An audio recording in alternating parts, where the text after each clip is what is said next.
मी शिक्षण समिती सभापती सातारा नगर परिषद सातारा. आज मी माझ्या शिक्षण समितीचे सदस्य आणि मी स्वतः दिनांक 23 मार्च रोजी शाळेना आम्ही आज व्हिजिट दिली होती. शाळा क्रमांक 1, शाळा क्रमांक 2, शाळा क्रमांक 11, शाळा क्रमांक 14 अशा विविध शाळांना आम्ही भेटी दिली होती. त्याआधी आम्ही शाळेचं ऑब्झर्वेशन केलं होतं. त्याच्यामध्ये भौतिक सुविधांची तिथं आज अत्यंत निधीची गरज आहे आणि ते सगळं बघितल्यानंतर आम्ही आज सातारमधल्या सर्व नगरपालिकेच्या शाळा ज्या आहेत त्यांचे मुख्याध्यापक बोलवून घेतले. त्यांच्यावर आम्ही आज मीटिंग सुद्धा घेतली.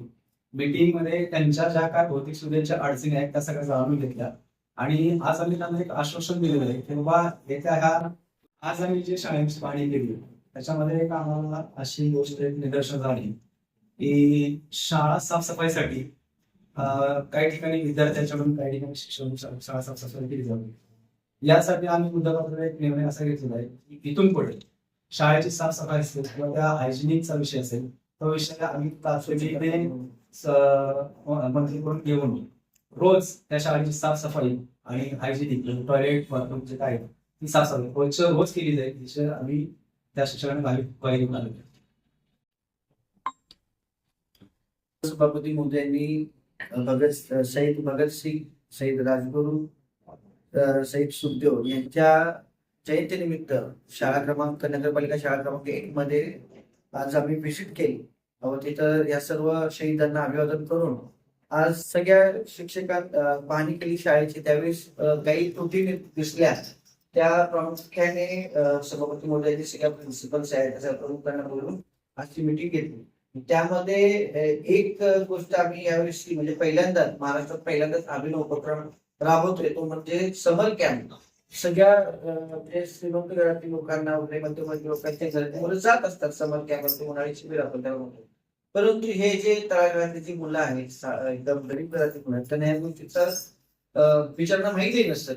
तर त्यासाठी आपण एक 8 दिवसाचा महाराष्ट्रात पहिल्यांदाच 8 दिवसाचा नगरपालिकेच्या शाळेच्या विद्यार्थ्यांसाठी समर कॅम्प घेतो आणि हा समर कॅम्प येत्या एप्रिलमध्ये आपण घेतोय 8 दिवसाचा. त्यामध्ये सकाळी 9 ते दुपारी 1 वाजेपर्यंत कॅम्प असणार आहे आणि वेगवेगळे राष्ट्रीय लेवलचे शिक्षक त्यामध्ये मुलांना वेगवेगळे प्रकार म्हणजे जसं क्रिकेट असेल, ड्रॉइंग असेल, आर्ट अँड क्राफ्ट असेल, ॲबॅकस असेल, डान्स असेल, तसंच त्यांना इंग्लिश स्पीकिंग असेल, या सगळ्या गोष्टी हे त्या लेवलचे मास्टर्स येऊन त्यांना शिकवणार आहेत. उत्तम दर्जाचे शिक्षक तिथे त्यांना शिकवणार आहेत. त्यांना रोज सकाळी नाश्ता दिला जाणार आहे. आल्यानंतर शेवटच्या दिवशी त्यांना आपण एक ट्रिप पण करतोय, ट्रेकिंग त्यांना घेऊन जाणार आहे चांगल्या ठिकाणी. तर अशा एक वेगळा उपक्रम पटवाढीसाठी देखील होणार आहे आणि मुलांना एक पर्सनॅलिटी डेव्हलपमेंट यातून होणार आहे. तो एक असा उपक्रम आम्ही आज तिथं जाहीर केलेला आहे. सभापती महोदयांच्या अध्यक्षतेखाली जी मीटिंग झाली, सर्व मुख्याध्यापक आणि आम्ही शिक्षण मंडळातील शिक्षण समितीतील सर्व नगरसेवक सदस्य. आज या मीटिंगचा उद्देश होता की ह्या नगरपालिकेच्या हद्दीतील शाळेची गुणवत्ता वाढवावी. गुणवत्ता वाढत असताना सर्व मुख्याध्यापकांचं असं म्हणणं आलं की आपलं जे इन्फ्रास्ट्रक्चर आहे ते सुधारणा केली पाहिजे. आज जर विद्यार्थ्यांना भौतिक सुविधा जर दिल्या गेल्या तर विद्यार्थ्यांची पटसंख्या वाढेल आणि विद्यार्थी तिथं आकर्षित होतील, पालक आकर्षित होतील की नगरपालिकेच्या शाळेत जो पट कमी होत चाललाय ह्याच्यात जर सुधारणा करायचं असेल तर सर्वप्रथम आपल्याला सर्व शाळांना भौतिक सुविधांची व्यवस्था करणं नगरपालिकेमार्फत अपेक्षित आहे.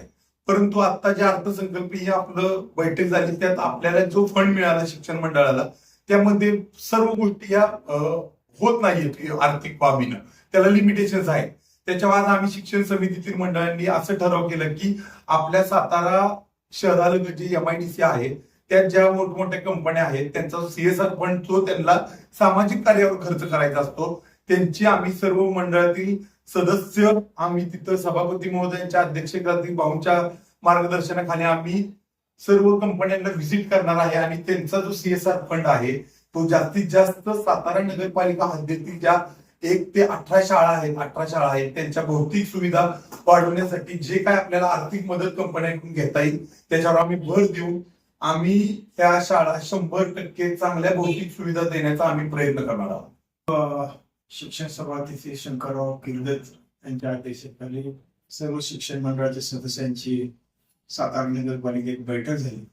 आणि आत्ताच नुकताच महाराष्ट्र शासनानं हिंदू हृदय सम्राट बाळासाहेब ठाकरे यांच्या जन्मशताब्दी निमित्त एक शासन निर्णय घेतलेला आहे की नगरपालिकेच्या शाळांच्या बाबतीत दर्जा सुधारवणे आणि पटसंख्या वाढवणे त्या निमित्त एक बैठक आयोजित केली होती आणि सर्व मुख्याध्यापक यांना बोलावलं होतं. मुख्याध्यापकांचे विचार आम्ही घेऊ आणि आमचे विचार घेऊन आम्ही असं ठरवलं की महाराष्ट्र शासनाने जे काही या बाबतीत निधी राखून ठेवलेला आहे, काही निधी सातारा नगरपालिकेच्या बाबतीत जमा सुद्धा झालेला आहे आणि ज्या शाळा म्हणजे 50% खर्च त्याच्यातला भौतिक सुविधांसाठी होईल आणि 50% खर्च हा आरोग्यासाठी होईल शाळेच्या मुलांच्या, तर तो सर्व खर्च करण्याची आम्ही नियोजन केलेलं आहे. त्याप्रमाणे जे काही ज्या शाळा किंवा ज्या नगरपालिकेच्या शाळांच्या बाबतीत हा निर्णय उचित ठरेल किंवा जे काही आम्ही त्या कॉम्पिटिशनला उतरू तर त्यामध्ये त्यांनी पहिलं बक्षीस 5 कोटी रुपयाचं ठेवलेलं आहे, दुसरं तिसरं सुद्धा बक्षीस ठेवलेलं आहे. पण सातारा नगरपालिकेचे शिक्षण मंडळ जे सदस्य आहेत आणि आमचे सभापती आहेत, आम्ही हे एक धरलेलं आहे की आम्ही दुसऱ्या नंबरसाठी बिलकुल प्रयत्न करणार नाही, तर सातारा शहर नगरपालिकेच्या शाळांसाठी 1 नंबरच्या बक्षिसासाठी आम्ही प्रयत्न करणार आहोत. जे 5 कोटी रुपये आहेत ते तुम्हाला पाहायला मिळेल नजीकच्या काळामध्ये की सातारा शहर नगरपालिकेच्या अंतर्गत असणाऱ्या शाळेसाठी ते 5 कोटी रुपये मिळतील. यासाठी मुख्याध्यापक आणि शिक्षण मंडळ सदस्य असे एका टीम वर्क आम्ही काम करणार आहोत. जे काही त्यांच्या अडचणी आहेत त्या लगेचच आम्ही दूर करणार आहोत.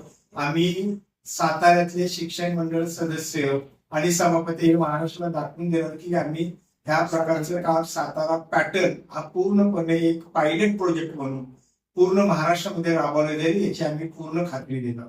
मी सुनील मंडारी, नगरसेवक सातारा नगर परिषद. आज आमची शेखर वकील त्यांच्या अध्यक्षतेखाली मीटिंग झाली.